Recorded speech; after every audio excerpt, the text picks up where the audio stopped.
The Lockheed F-104 Starfighter was the first interceptor to fly at sustained speeds of twice the speed of sound, breaking numerous airspeed and altitude records. I'm Paul Max Moga, and I've flown some of the most sophisticated fighter aircraft ever built.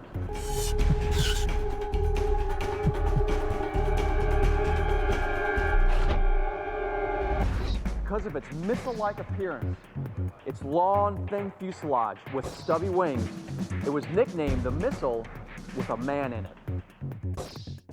This is the Virginia Air and Space Center in Hampton, Virginia. This interactive museum features exhibits spanning 100 years of flight and more than 30 historic aircraft. On this episode of Great Plains, we'll learn the remarkable story of the F-104 Starfighter. A unique plane, the F-104 stays in production for 30 years.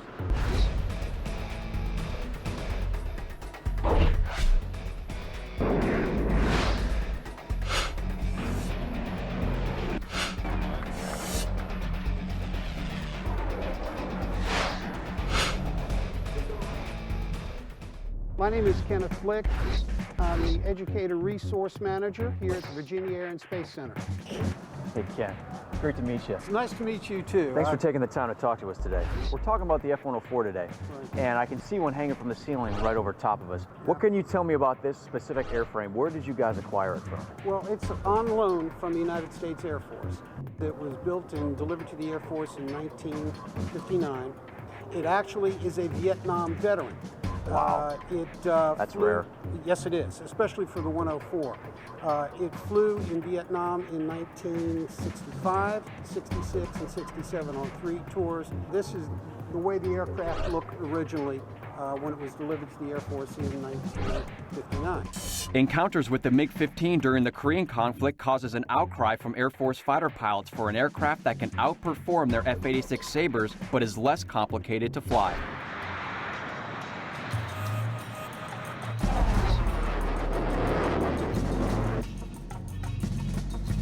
The Korean War making new demands on U.S. aircraft, designers are confronted by a problem in the engines that are available to them. A new generation of engines is being developed, but they are in the early stages, and their availability is undetermined. At Lockheed, a team led by aviation pioneer Kelly Johnson, one of the most innovative aeronautical engineers, begins developing the concept of a single-engine supersonic interceptor capable of sustained speeds above Mach 1. Johnson's reputation as an engineer has already been firmly established. His innovative designs brought great financial rewards to Lockheed during the Second World War. The successful P-38 Lightning, with its radical twin booms and its single nacelle holding the cockpit, was typical of his approach to design solutions. At the same time, in the USSR, designs of new fighter planes continue at a great pace. A long series of new designs appear, and Russia begins to make impressive military aircraft in large numbers. The development of their new planes comes as a shock to many Westerners when MiG-15s appear in the sky over Korea.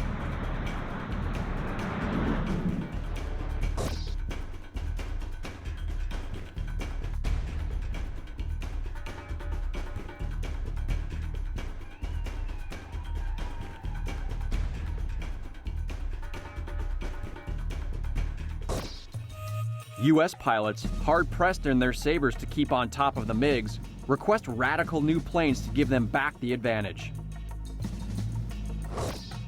The challenge becomes Kelly Johnson and Lockheed's next project. Johnson realizes the new plane needs to go as high as possible and as fast as possible. He chooses a lightweight fighter. In a short time, he settles on what is to be the F-104's most controversial design element, its extraordinarily small, thin wing. In addition to its size, skeptics aren't impressed with its trapezoidal shape that goes against the recently adopted swept wing design of other jets. Tell me a little bit about what you know about the design philosophy that Clarence Kelly Johnson had when he built this. Mr. Johnson actually designed this airplane back in 1954. and it's a very small fuselage, very thin fuselage, generally lightweight for an aircraft of that date, but had an extremely powerful engine for the period, and it has some very small wings. In fact, the wingspan is only 21 feet. 21 feet. Versus the fuselage at 54 feet. In fact, the wing is so small and so thin that when it was on the ground, they had boots to put on the leading edge of the wing because an airman could seriously hurt himself on the leading edge of the wing. Get little 104 kisses on your forehead. On your forehead or your scalp, you know, it would maybe take your scalp off. It was a very, very thin wing. The new design must go through a battery of wind tunnel tests. Hundreds of variations of the basic concept are examined. Much of the testing is directed at the wing because of the many doubts expressed about its ability to fly and carry a payload. The wing is to be 7 feet long and go from being just over 4 inches thick at the fuselage down to under 2 inches thick at the tip.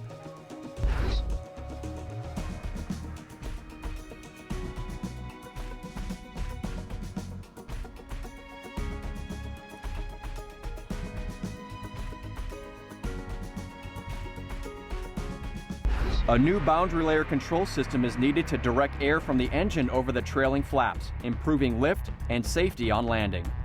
The thinness of the wing also means the fuel tanks and landing gear have to be contained in the fuselage. Attention is also focused on the air intakes, seeking to prove that the shock waves around the inlets allow controllable and dependable air supply to the engines.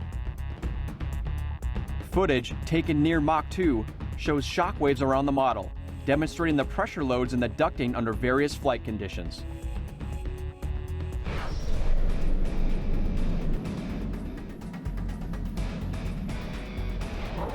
In additional tests, the F-104 design is bolted to 5-inch Army rockets to demonstrate the types of stresses that high speeds and sudden acceleration can exert on the wing in low altitudes.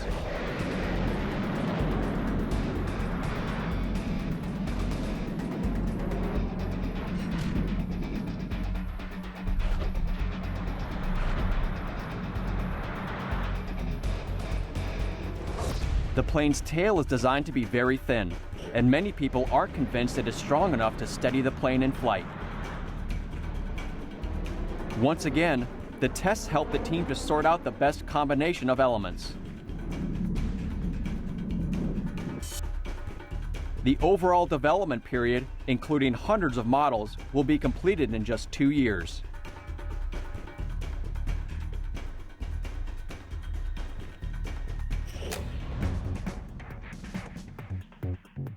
In 1995, the F-104 demonstration team, known as the Starfighters, was formed to showcase low-level, high-speed aerobatic maneuvers and precision formation flying. The team is made up of 3 F-104s that serve in various roles: training, operational flight test and evaluation, and for airshow performances across the United States and Canada.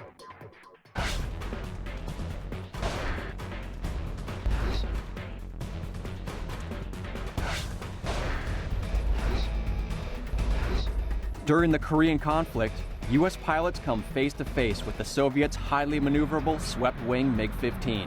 In an effort to keep pace, U.S. pilots are in need of a new fighter jet to give them an edge in aerial warfare.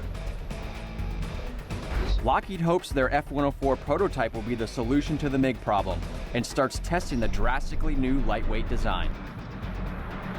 After hundreds of tests, little or nothing is added to the original plan.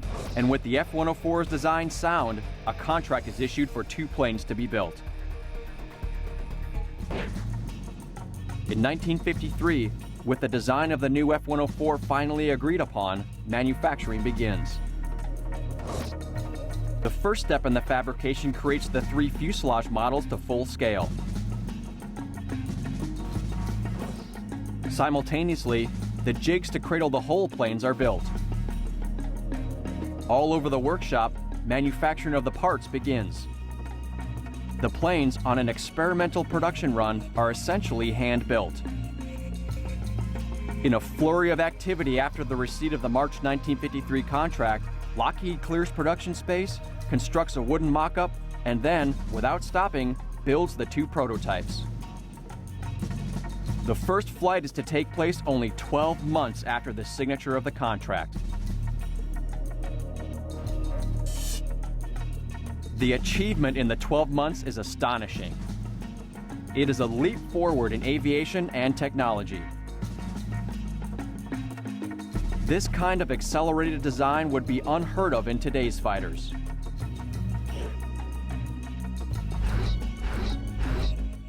The controversial wings are not made to go through the fuselage, as with most of the fighters of the day.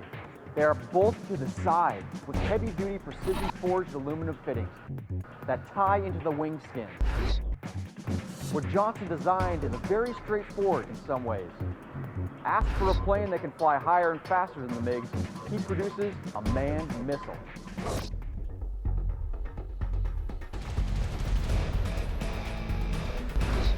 With its undercarriage retracting into the fuselage in a fairly complicated way, even this has to be subjected to more than the usual testing.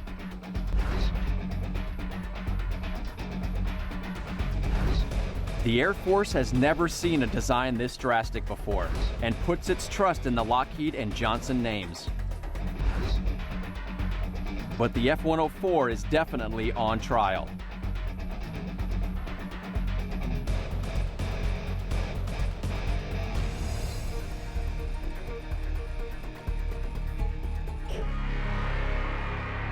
The construction of the plane goes ahead rapidly, with the major sub-assemblies coming together at the Lockheed plant. Vibration testing establishes the natural frequency patterns for the entire structure to ensure the plane is safe for flight.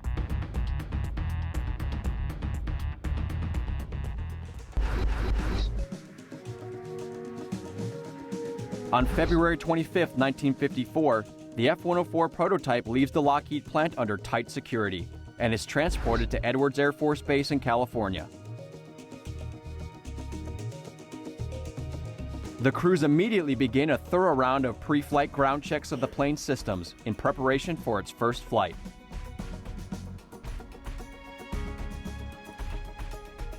The engine for the prototypes is the Wright J65, which proves inadequate in propelling the F-104.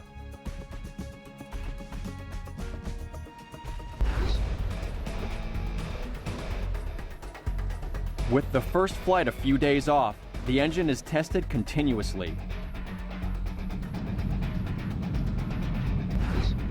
The new design makes for other adaptations of standard safety systems.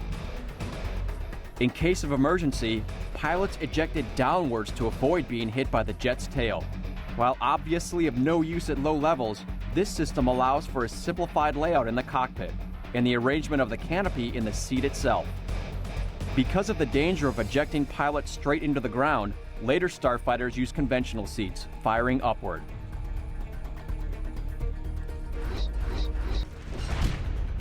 Although the test pilot has made a skip-off during taxi trials on the 28th of February, on March 4, 1954, the F-104 is rolled out for its first official flight.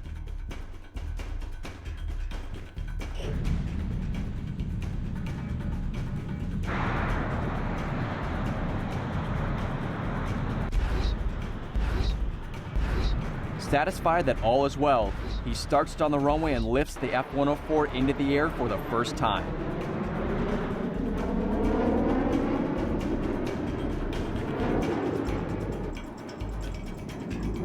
In the weeks of test flights that follow, it becomes evident that the power plant is lagging far behind the Mach 2 potential of the airframe. But the Lockheed concept of the lightweight fighter is conclusively proven. Despite the prototype's inability to exceed 1.3 times the speed of sound with its current engine, the design has been vindicated sufficiently for the Air Force to order 17 more planes with upgraded power plants as YF-104As. They are later converted to F-104As.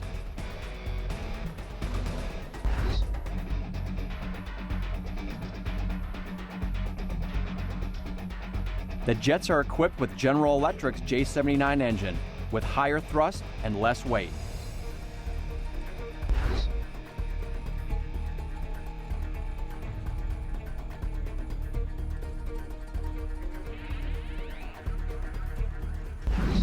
In April 1955, one of these finally takes the Starfighter past Mach 2, which is the signal for F-104 production to swing into top gear.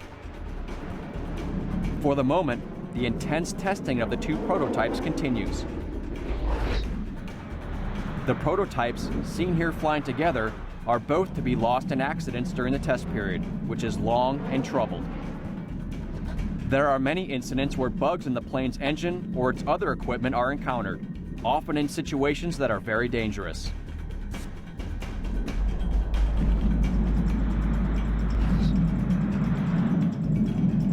One test pilot is involved in an early mishap in 1954 while testing the firing of the Starfighter's high-speed cannon in supersonic flight.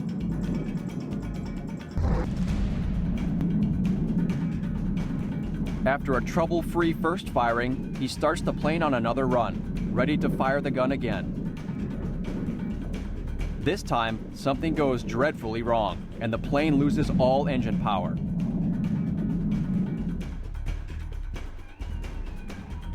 The pilot is facing a dead stick landing without the assistance of the boundary control system.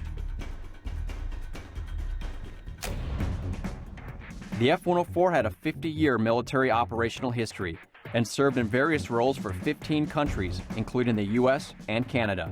More than 1,700 F-104s were built under the military program for various nations.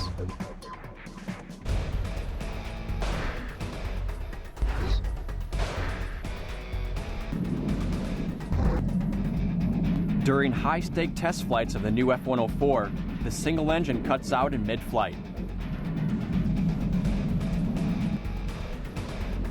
The pilot must maneuver back home with no engine power. He finds himself having to make some very quick decisions. He is about 40 miles from base, high enough, theoretically, to be able to glide back to land. This is what he sets out to do, knowing that he still has a margin to eject from the plane, but also knowing that very soon he will have to commit himself to the landing as he passes below the safe limits for the ejection seat.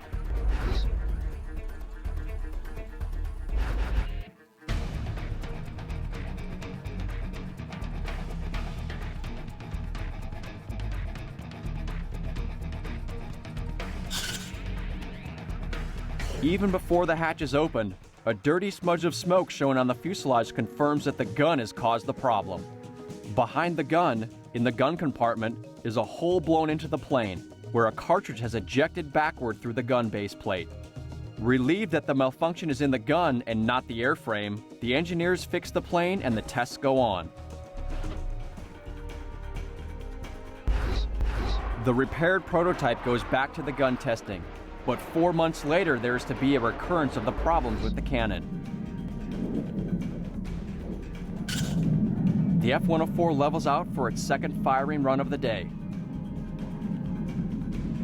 The cannon produces vibrations so severe that the damage is major, and the aircraft becomes uncontrollable.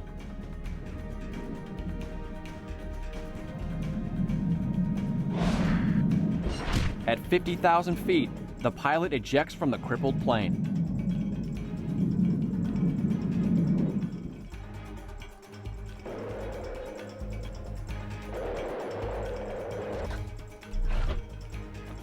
Emergency services respond immediately, and the pilot is recovered unharmed.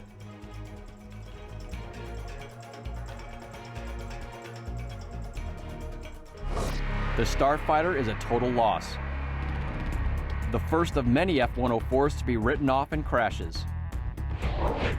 The cannon has been the obvious suspect in the crash, and it is established that another malfunction in the gun has damaged the plane, this time with drastic effect.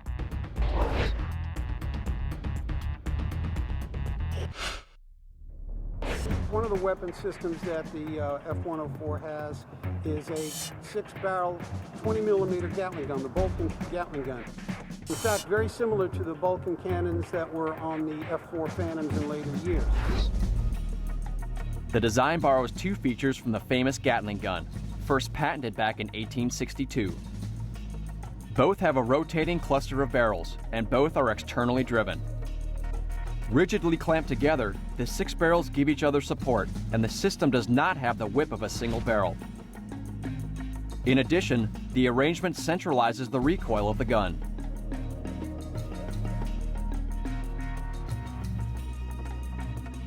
The M61 is driven with electric power from the plane.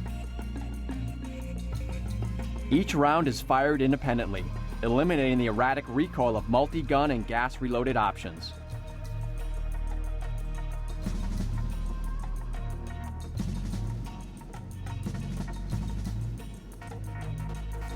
At the time, the M61 is a new weapon, and the troubles that it causes in the early days of the F-104 are expected with any piece of advanced equipment. A comparison of the Vulcan with the U.S. Air Force's previous preference of machine guns is difficult.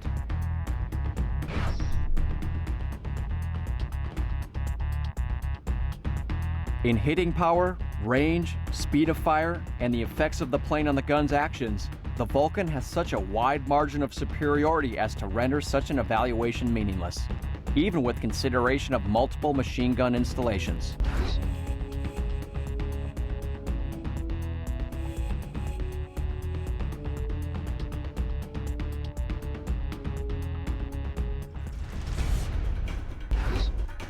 Contrary to Kelly Johnson's assessment, the military procurement policies after Korea demand multi-role capability. So, despite the origins of the design as a single-role specialized fighter, provisions are developed for the F-104 to carry a mixed load of weapons. Though the Starfighter's superlative performance is appreciated in the U.S. Air Force, it is not seen as sufficient justification for the project, and Lockheed is forced to develop some unlikely attachments for the plane in trying to convince the Air Force to stay with the project. Among these is the trapeze installation to allow the carriage and delivery of the Genie nuclear rocket.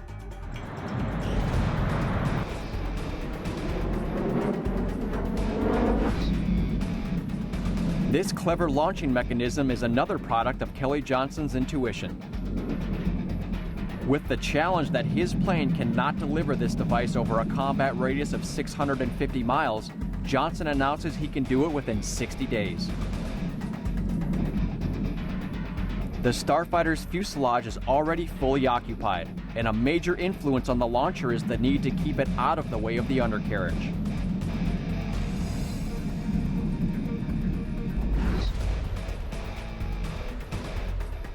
With little fuss, the F-104 demonstrates successful firings of the Genie at 56,000 feet, at above 1.7 times the speed of sound.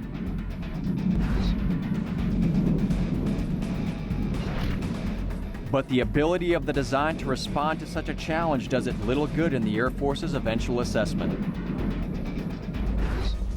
Lockheed tests a variety of weapons delivery attachments and external fuel tanks, increasing the range and versatility of the plane, but it still cannot rescue the project. The F-104 is very much in the right place at the wrong time.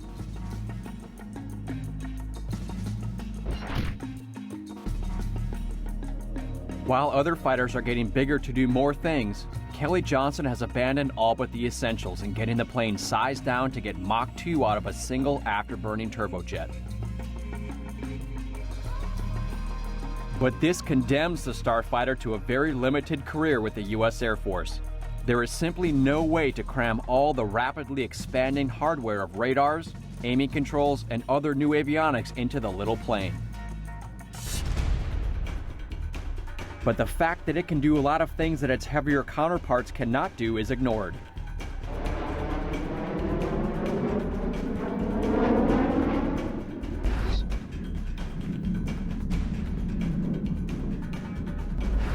The assessment says that the F-104 lacks all-weather capability, lifting power, and range. And these perceived failings are eventually to decide the issue. The project is set for financial failure, but the work that had started on giving the F-104 greater versatility goes on, trying to delay the inevitable and keep the Air Force interested in the plane.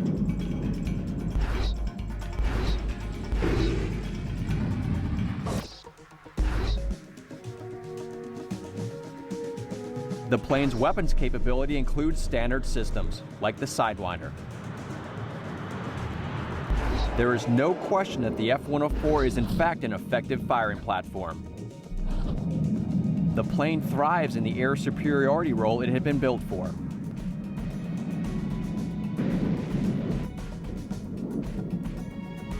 It carried on hard points on the outside of the wings 2 AIM-9 Sidewinder missiles, and could also carry ordnance under the wing. Of course, that would slow down the speed of the aircraft, so it was not used a lot in, let's say, air to ground, but mainly it was a fighter interceptor. Get high, get fast, try and shoot things and not worry about turning. Get your man and go home. Yeah, I mean, I can't imagine with a wing that's designed like that, this aircraft could turn anywhere smaller than about the size of Texas when it was, and that's when it's trying real hard, you know? More sophisticated radar and fire control packages are developed for the fighter, and prowling B-47 bombers are detected and intercepted with great efficiency. But the Air Force is fully aware of the fighter's capabilities and prefers other options. Beginning in 1956, NASA operated F-104 Starfighters in the extreme regime of high-speed flight research. To further examine rocket-powered aircraft during the late 1950s, NASA modified F-104s with a hydrogen peroxide thruster system to give soon-to-be rocket pilots the experience necessary for flying high-speed aircraft.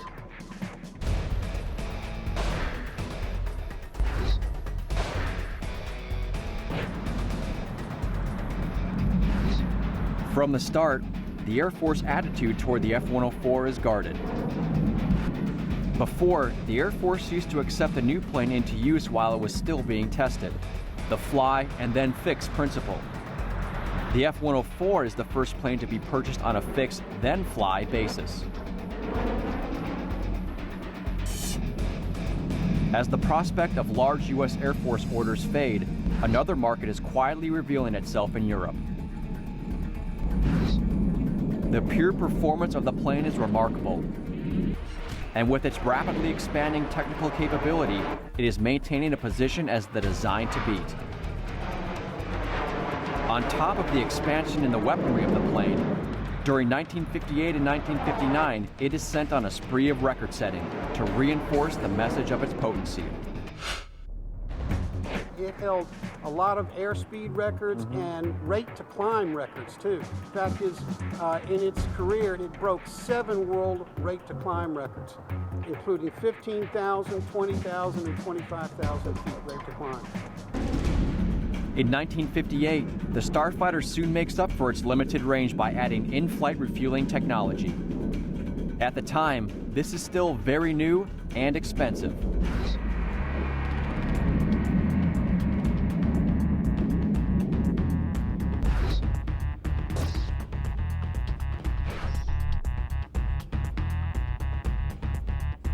To sell into the European market, the F-104 has to display many of the capabilities in ordnance, range, and technical sophistication that have been deliberately excluded from the designer's original concept. Many of the aircraft's capabilities that have become problems for the U.S. Air Force will also prevent sales in Europe.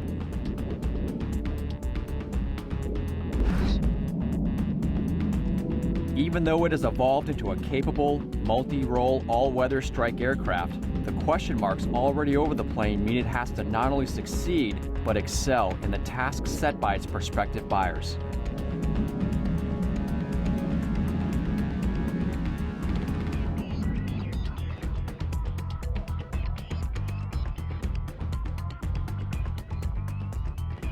A German order will require some of the most stringent design requirements, including the capability of speedy takeoffs from short runways.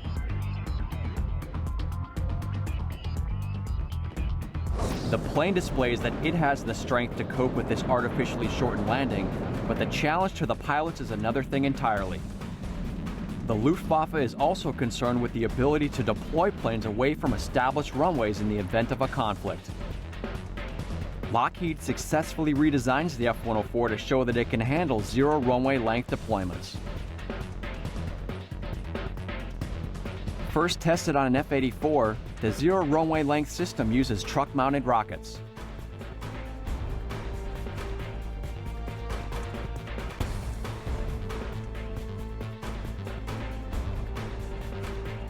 First unmanned and then with a pilot, the launches are executed successfully.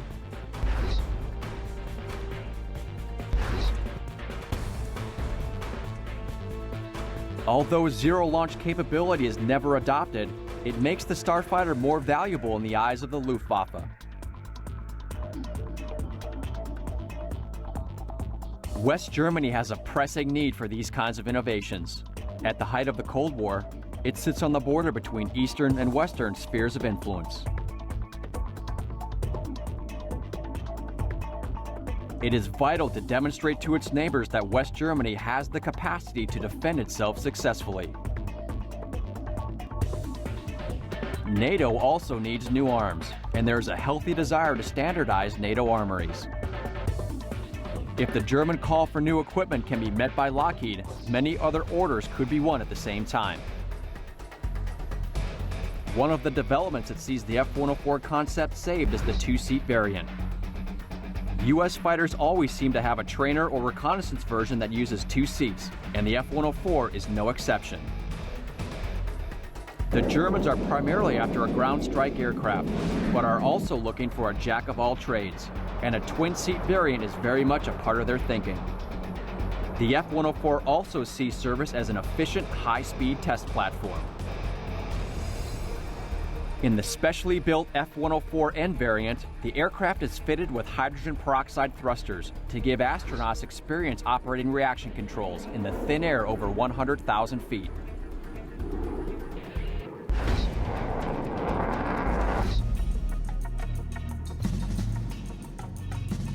In the long term, there are to be few performance targets set for the F-104 that it cannot cope with.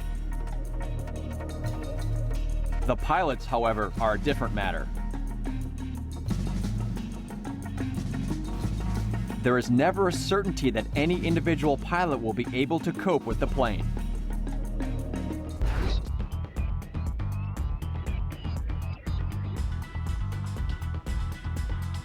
The need for specific training of pilots for the F-104 is a sign of things to come, rather than an exception to a long-standing rule.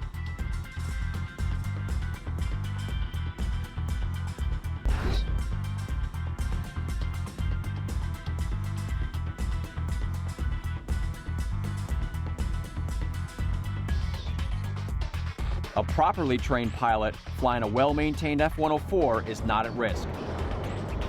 But when an unprepared pilot meets the plane, the combination could be lethal.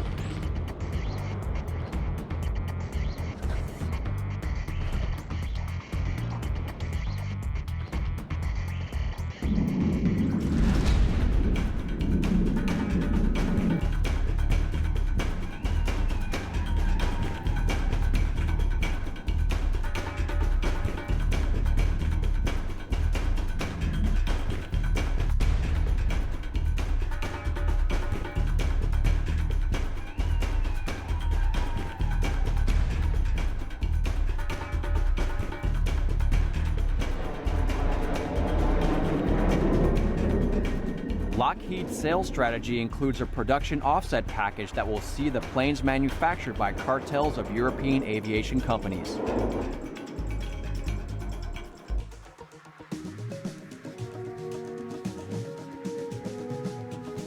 The boost for European airspace capability from the construction of these new factories is one of the clinching factors in this successful campaign.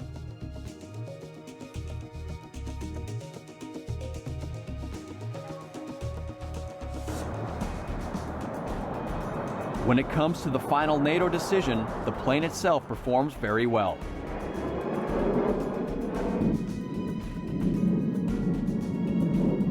The competition for the contract is serious, and some of the competitors are very able airplanes, particularly the British Lightning.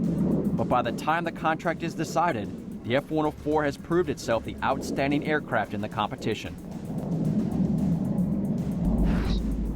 Unlike development, the marketing and sales of the F-104 has been long and plagued by troubles. The plane's reputation as a hot ship has cut both ways.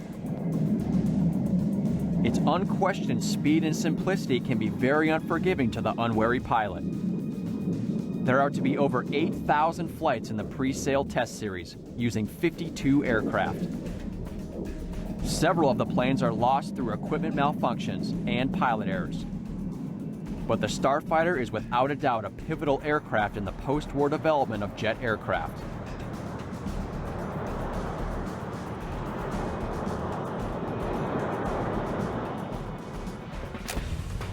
The F-104 Starfighter was popularly known as the missile with a man in it, a name which was trademarked by Lockheed for marketing purposes.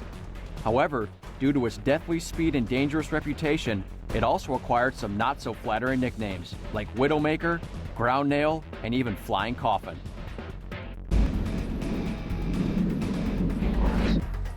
The F-104 Starfighter is not the first U.S. design to seek lightweight and simplicity as virtues. For example, the Bell XP-77 had nearly gone into production during the Second World War. Even though the design is radically different from others of its time, the controversy surrounding it makes Air Force brass wonder if it's a lemon. The U.S. Air Force phases its F-104s out of operational use by 1967.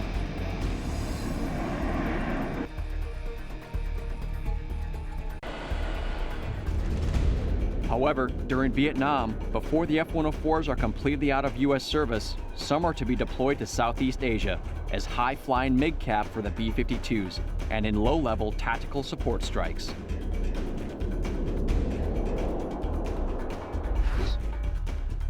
The Russians have also learned lessons from Korea. Where the Starfighter sacrifices almost all in the quest for speed and climb, the USSR develops a radically different requirement. Issued in 1953, this is for a short-range interceptor fighter, the MiG-17.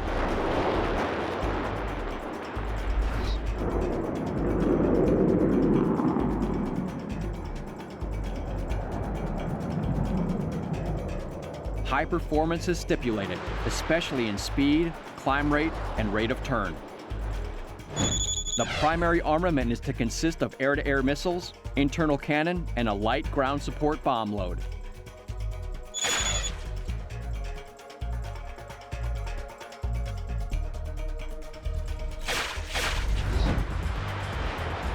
The MiG-17s are an updated 15, with better handling and a more sharply swept wing and tail plan. It is to be built in very large numbers, and though theoretically obsolete when first proposed, it defies this assessment and proves very effective, even in the mid-1960s in the skies of Vietnam.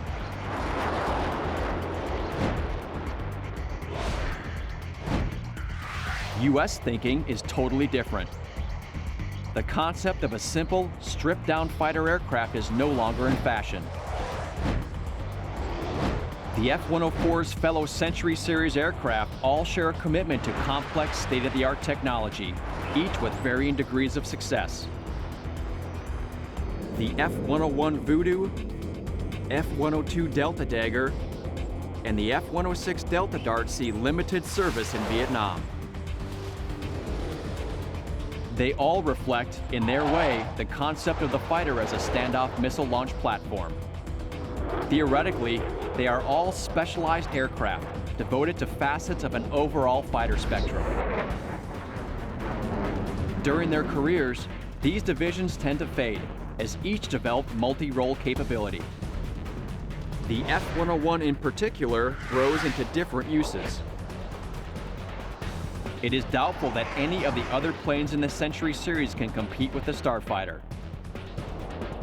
In fact, there are many considerably more modern planes that will find great difficulty dealing with the F-104. The overseas sales program with the Starfighter not only rescues the project from the brink of financial disaster, but makes it into an outstanding success for the company. With the deals on production, it goes into service with 15 air forces, including the U.S., and is the nearest to a standard Western fighter plane to have been produced. The fire control systems and other controls are virtually tailor-made for each country's version of the plane, and it is used in many ways. The F-104 has a reputation for demanding the respect and care of the pilot, but it also has a reputation as the hottest thing in the air. Air forces around the world employ it in a variety of roles and contribute to its development well into the 1990s. Lockheed maintains its own private Starfighter as a promotional device, flying almost constantly worldwide in search of orders. and in later PR efforts to try to rescue the plane from the bad publicity that is attached to it, causing it to be one of the most controversial aircraft of all time.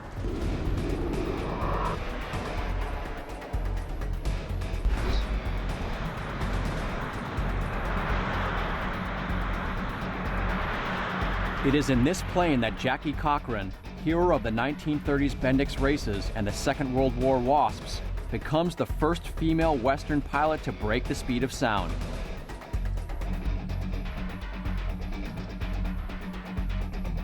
With an airframe that was built to fly high and fly fast, that is not always conducive to being highly maneuverable, at least not back then. Today it might be, back then it wasn't. So maneuverability-wise, how was the Starfighter?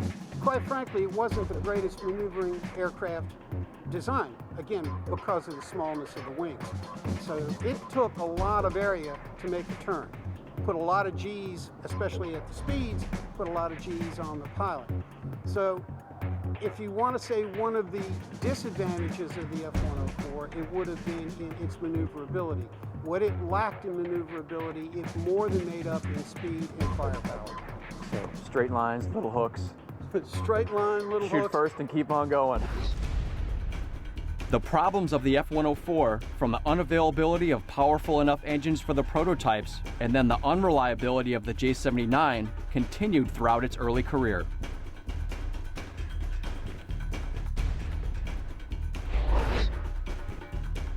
The scrutiny and the testing of the plane has been without precedent, and the methods and technology of such testing has never been the same since.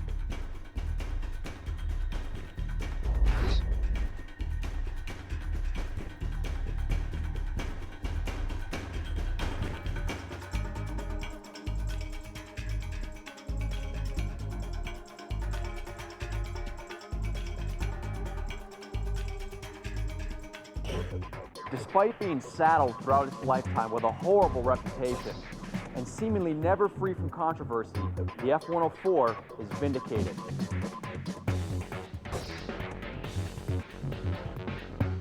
In its long career, it has carved its own special place in the history of aviation.